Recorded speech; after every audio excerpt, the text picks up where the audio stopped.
Hi everybody and welcome back to my modeling channel.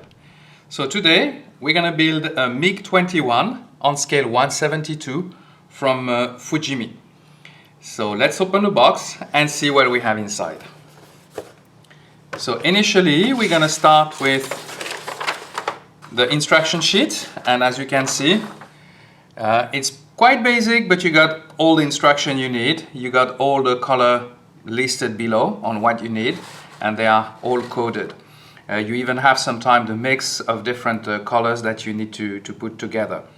So pretty easy to work. And that plane comes with a different livery or different markings. You can make it for the Bulgarian Air Force, the Romanian Air Force, the Yugoslavian Air Force, and even the Soviet Air Force. So basic, but just enough to do what we want to build. Here is our decal sheet. As you can see, it's pretty old one. It's an old kit. I think that kit was made when I was a teenager, so maybe 20 or 30 years old even. But most probably I'm going to use the decal coming from another MiG-21 made by Edouard, and I'm going to use some of those. But we'll see that a little bit later on. So we're going to start with the first sprue, and the first sprue basically is, let's put it this way. You have basically the main landing gear, you have the option of doing the pilot, and you have also the exhaust turbine, and you have the undercarriage as well, located in two parts. So it's quite nice. I have to say that the turbine is really beautifully done, and we'll be able to make some details on that. Now let's go to the other parts. You have another sprue, and this one is made for the tail section and a hump on the back of the aircraft.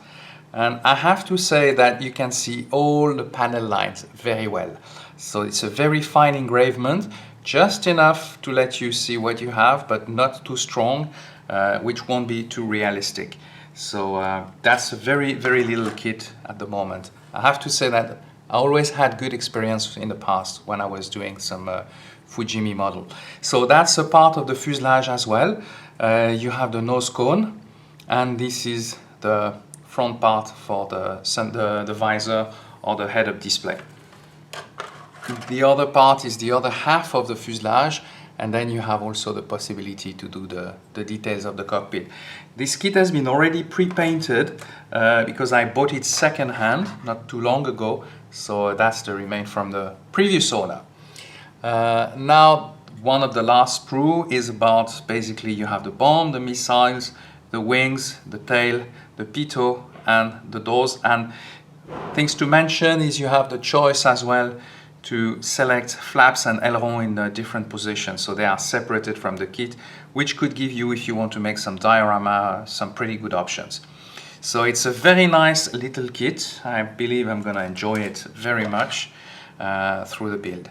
So now this is the last part. We have the landing lights, the head-up display, of course the canopy and the cockpit window, and then we have the front panel with the engine and the cockpit panel.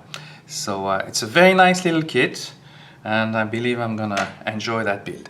So enough of talking, and let's start building.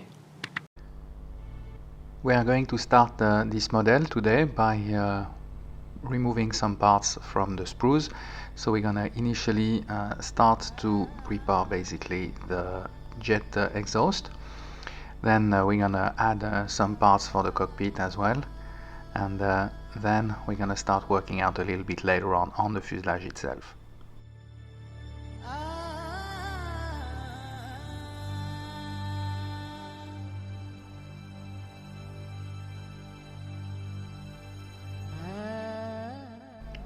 Now we're gonna start assembling the tail.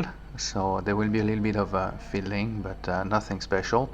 And then we're gonna glue the parts together and let that dry. While we will do that, we will also prepare and glue the wings together, and then we're gonna let them dry. Then we're gonna be able to start working on some other parts, like our cockpit. and I had to repaint because I didn't have the proper color, so I painted a few times. So I painted basically the dashboard, and then we are painting and getting ready the ejection seat. So the ejection seat will require a little bit of more work, as there is a lot of different colors. So I did a few different mixed and very light gray to simulate a sort of leather or the cloth. What we will do after that, we're gonna apply the decal on the cockpit, as there are some cockpit decals. And I have to say that for those type of irregular surface, it's very important to use some softener for decals. In this case, I used some micro sol, and basically you let's set it up, and then you add it and you work a little bit, and with the cotton buds basically it's going to take all the surface, and that's going to be the perfect fit. So while this was drying, I had to paint basically the back of the seats, and then I made the ejection seat grip. And that what we're doing, we're adding some basically some solution who's gonna give us a little bit of dirt and weathering inside that cockpit. After that, it's time to assemble that cockpit, and so basically it's quite easy. The parts are getting together, and then we put them inside the cockpit. Then of course I have to add a little bit of modeling paste to use as a ballast, and I had to put quite a lot of it around, and then I was able to finally have my plane sitting on its nose wheel, not sitting on its tail, and then we're closing down the cockpit. And for this I will use also some clamp to let it dry and to give for a certain curing time. After this, now we're gonna basically prepare the back, or the tail, and basically you put the hump and then you put the tail together. There was a pretty big gap between those two parts, I have to say, so it required a little bit of putty, but you will see that later on. So once I finish everything together, I repainted basically all the cockpits to have the same homogeneous color. Then it's time to fill up all the gaps with the putty, and for this I use the regular gray Tamiya putty. I put it all over the aircraft and all over the sensitive area where we had open gaps, and after a curing time it's going to be the usual sanding time.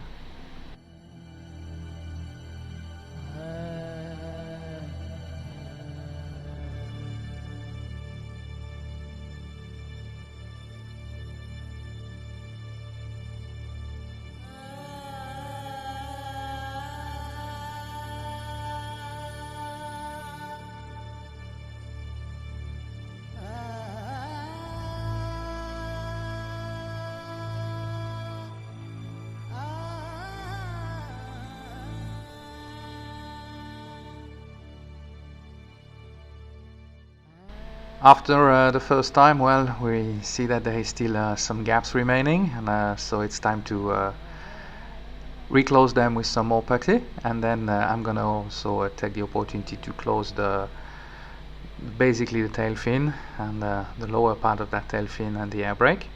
And the air brake needed a little bit of fiddling. It's on that model normally you're supposed to let it open, but I wanted to have it closed, so of course it required a little bit of fiddling, and then we were able to get it out.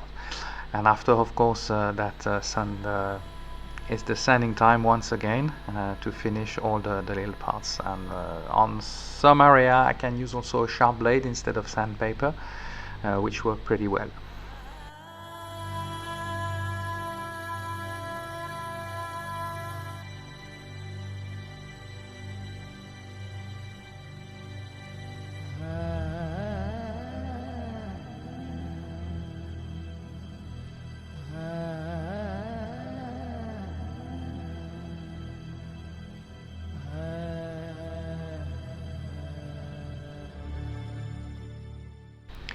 Now that the wings are finished, we're gonna attach them to the fuselage, and we're gonna of course let it dry. There was a little bit of details because I wanted to make sure I had the proper dihedra for that plane. So I did a little bit of research and had the proper result.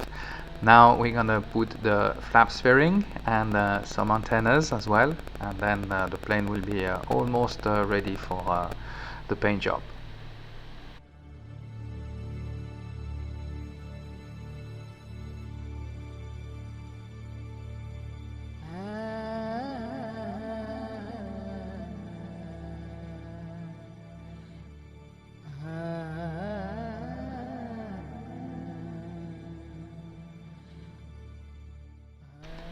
So now we're gonna prepare the clear parts. We're gonna take care of that canopy. I will close the cockpit, and I have to say that yeah, you had to do a little bit of you had to be very careful because those parts are very delicate.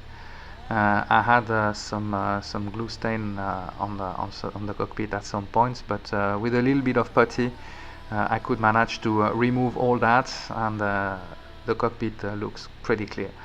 Then we're gonna do all the mask on that cockpit, and that takes a lot of time, but I have to say that it's not so difficult to make a very nice result. So of course you have to do quite a little bit of adjustment, and for this I use a toothpick, but a very sharp blade is really mandatory if you want to have a decent result.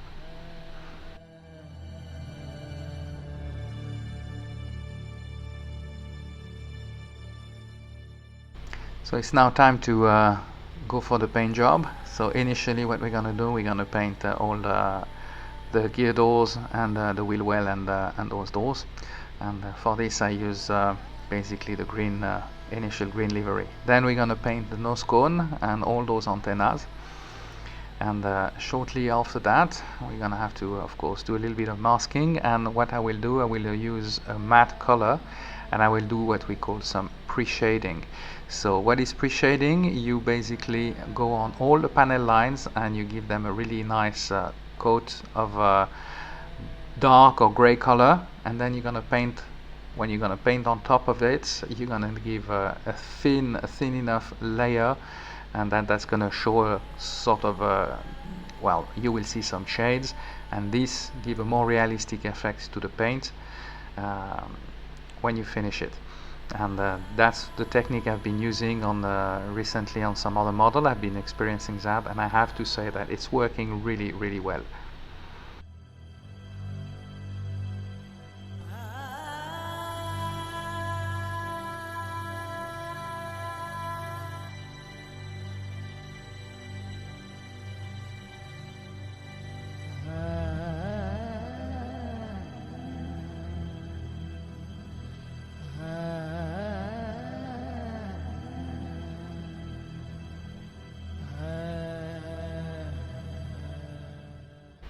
It's now time to take care of this camouflage for that Egyptian Air Force Mig-21. I have to say that I had a pretty good drawing, so it went very well. After that we're gonna take care of the exhaust of the aircraft, and then of course now we have to take care of the undercarriage while the rest of the paint is drying. So it goes pretty quick, only 3 wheels, but we're using I'm using a matte black from Tamiya and a paintbrush, and normally that does the trick. After that, of course, now we're gonna remove all those masking tapes and see what's the result behind, but I was pretty happy of what I did initially.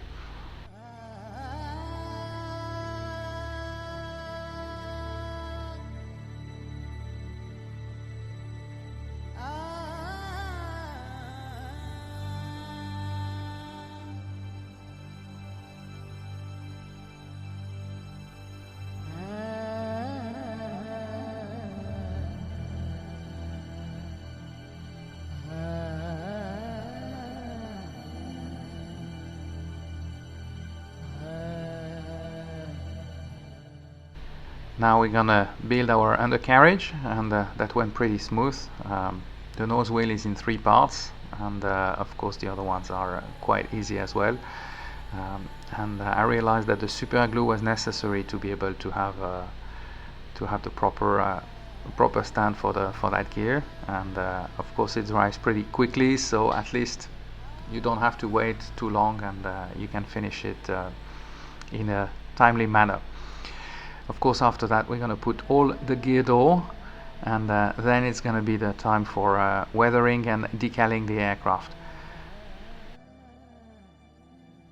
So for this model I choose to build it in Egyptian Air Force livery, and this one was in 1972. I think this one was engaged in during the war, the 6-day war, the Kippur War, I can't remember which one. And I have to say that I used the Edouard from another kit, and those Edouard decals are very good. And then I kept some more stuff. Then what we're going to do now, there was some little tiny add-on with the green paint, and that's what I was doing while the decals were drying on one of the side. And then we're gonna work on the belly of the aircraft and the right side, adding all those decals. What I did is I kept my Fujimi decals for all the panel lines and the markings on the aircraft, and then everything went pretty smoothly.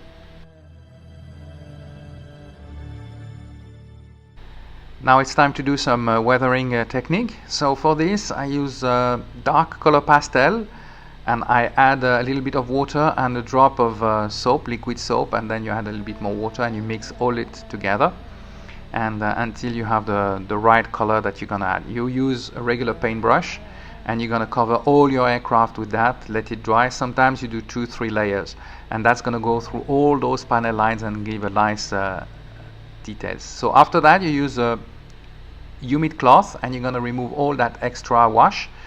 And I have to say that I'm very happy about that technique because it's very forgiving.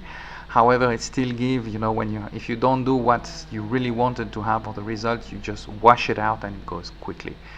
Then what I did is I work on those jet engines. So this is the final result of that MiG-21 from the Egyptian Air Force. I hope you enjoyed that build with me, and if you did so, please give me a thumbs up, subscribe to my YouTube channel if it's not done yet, and I will see you soon for another video. Thank you for watching.